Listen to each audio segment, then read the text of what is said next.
स्थितियाँ में प्रेममयता व्यक्त होती है, 4 स्थिति यदि आपके अंदर है तो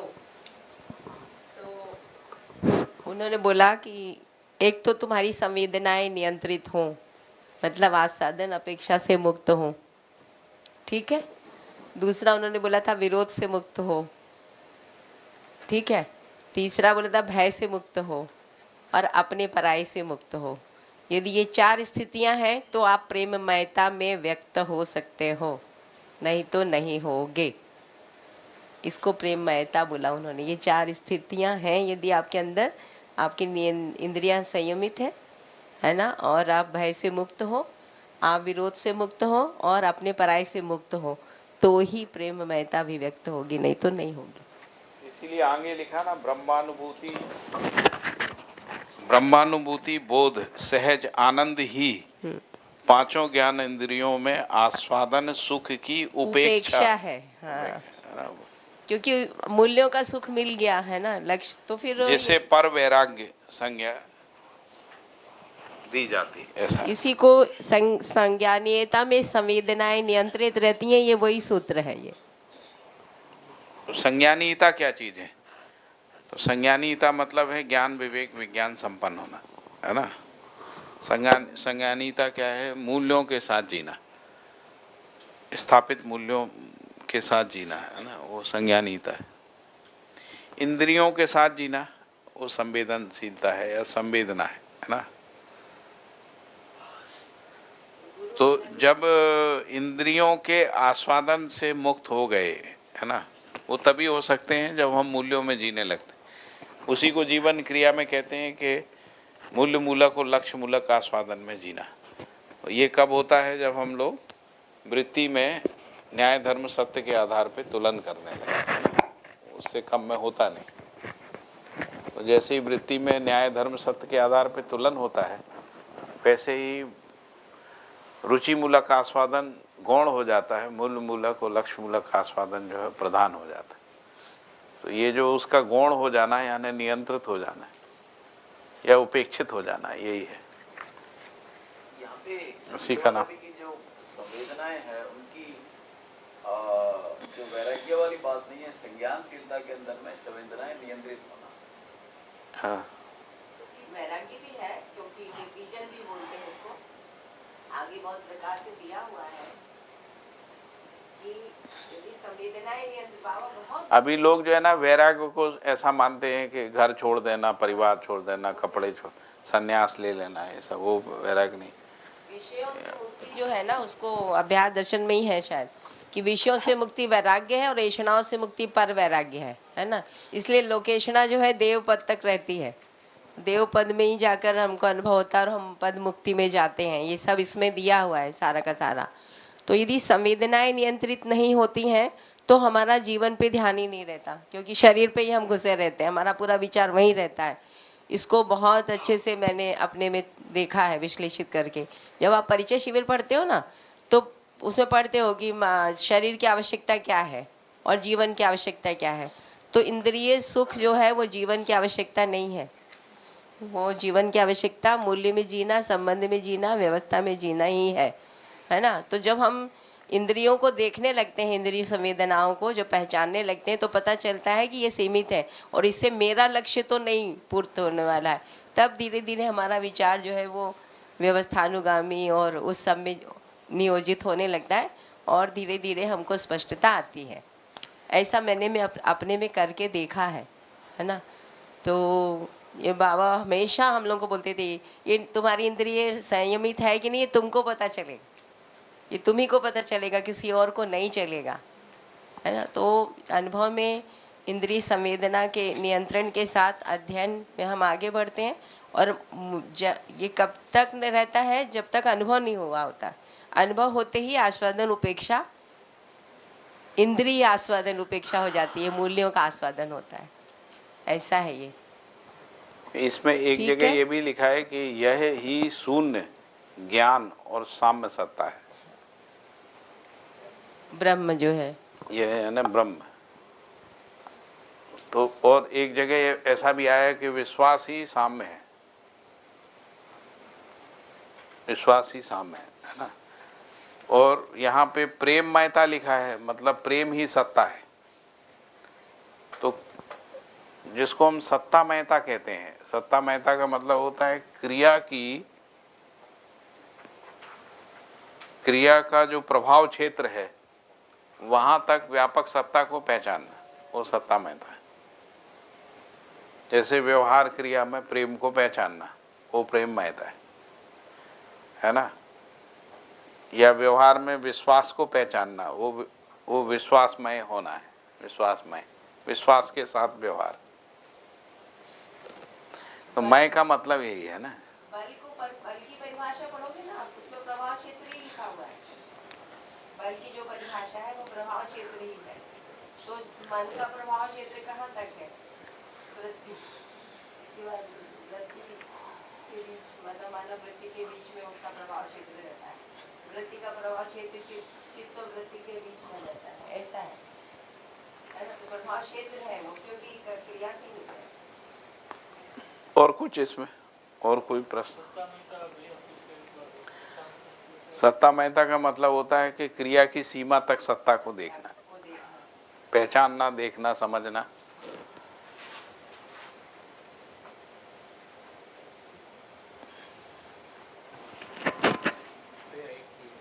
आपका ही प्रमाण से उपदेश का कारण।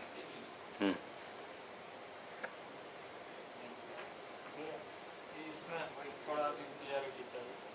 ज्यादातर हम जब सत्ता मई ऐसा शब्द बोलते हैं तो मतलब उसमें तदाकार या तद ऐसा सेंस आता है। तो तदाकार और मयता में डिफरेंस एग्जैक्ट क्या है? उसके तद्रूप हो जाना। किसको पूछ रहे, फिर से एक बार प्रश्न फिर से। सत्ता मयता में हाँ, या फिर प्रेम मयता, तो दो शब्द है, उसमें मयता ऐसा शब्द आता है। तो जब भी भाषा में ऐसा प्रेम भी सत्ता है ना। प्रेम भी सत्ता है, ज्ञान भी सत्ता है, विश्वास भी सत्ता है ना, ऐसा नहीं, मतलब तो जब विश्वास मैं बोलेंगे है ना, तो विश्वास साम्य सत्ता है। प्रेम बोलेंगे तो प्रेम सत्ता है, ऐसा। मैंने बताया ना, जो स्थापित मूल्य है वो सभी सत्ता है।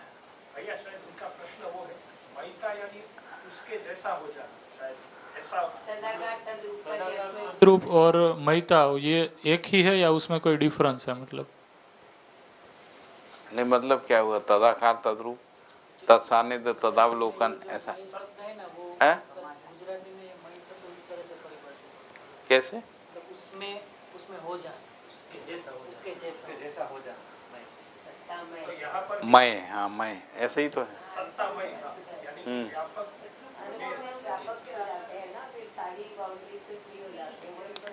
ज्ञानमय हो जाना, हाँ। गुजराती में ऐसा है।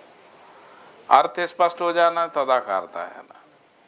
अर्थ के साथ जीने लगना है ना, वो तद्रूप है। जैसे न्याय का अर्थ स्पष्ट हो गया, वो तदाकारता है। न्याय में जीने लगे, वो तद्रूपता है ना। न्याय रूपी व्यवस्था में जीने लगे, वो तद सानिध्य है ना।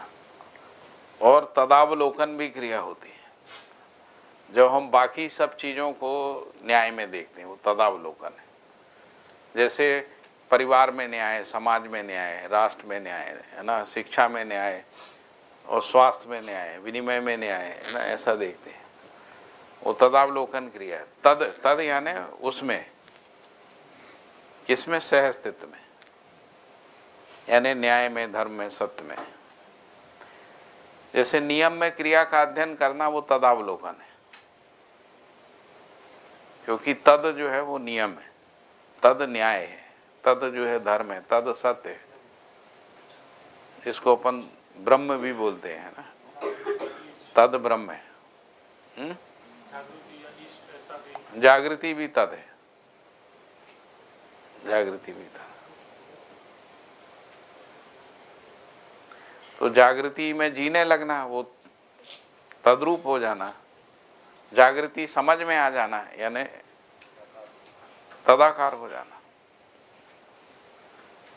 जागृति अनुरूप व्यवस्था में जीने लगना, है ना, वो तत्सानिध्य हो गया।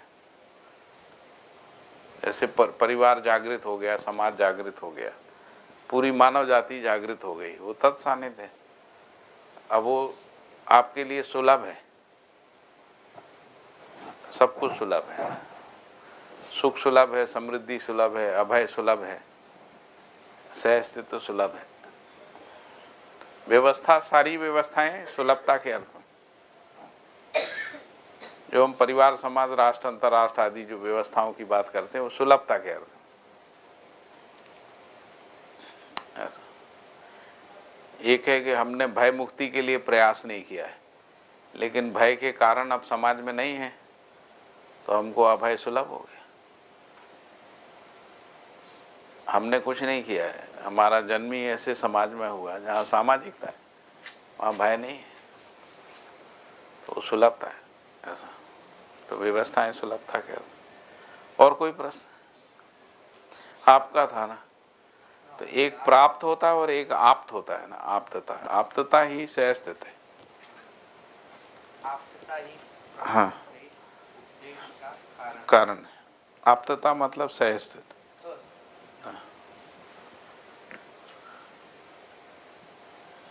जागृति भी बोल सकते हैं, आप्तता है ना, जागृति है। हाँ, जागृत व्यक्ति प्रमाण है ना वो। हाँ। सहअस्तित्व को प्रमाणित कर रहा है वो, विचार में समाधान से, व्यवहार में न्याय से, कार्य में नियम से, तो ये प्रमाण है, तो आपका ही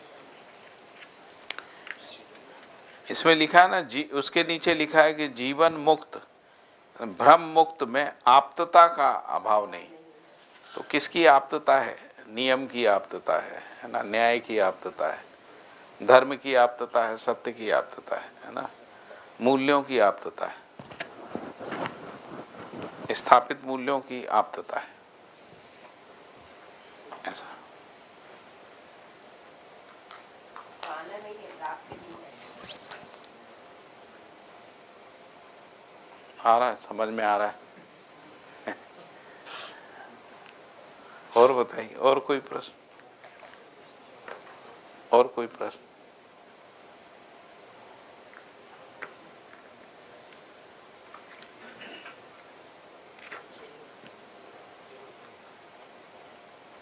कितना बज गया? टाइम हो गया।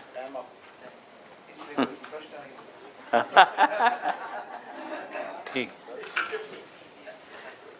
कल अभी इसी को आगे बढ़ाएंगे, थोड़ा थोड़ा इसको आगे बढ़ाएंगे, इसको भी थोड़ा थोड़ा बढ़ाते जाएंगे। तो जो इसको आगे बढ़ाएंगे उसमें अभ्यास दर्शन चलेगा यहाँ पे, है ना, और इसको हम लोग अध्ययन करेंगे, पठन करेंगे, और इसमें जो भी आगे के प्रश्न है तो आगे का पढ़ के आइएगा। अध्याय 2 जो है ना, सभी लोग पढ़ के आइए।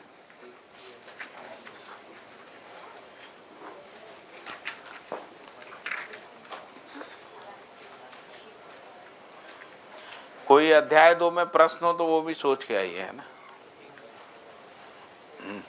એક નાનકડી ખાલી સૂચના આપવાની છે જે લોકોને 9:30 to 5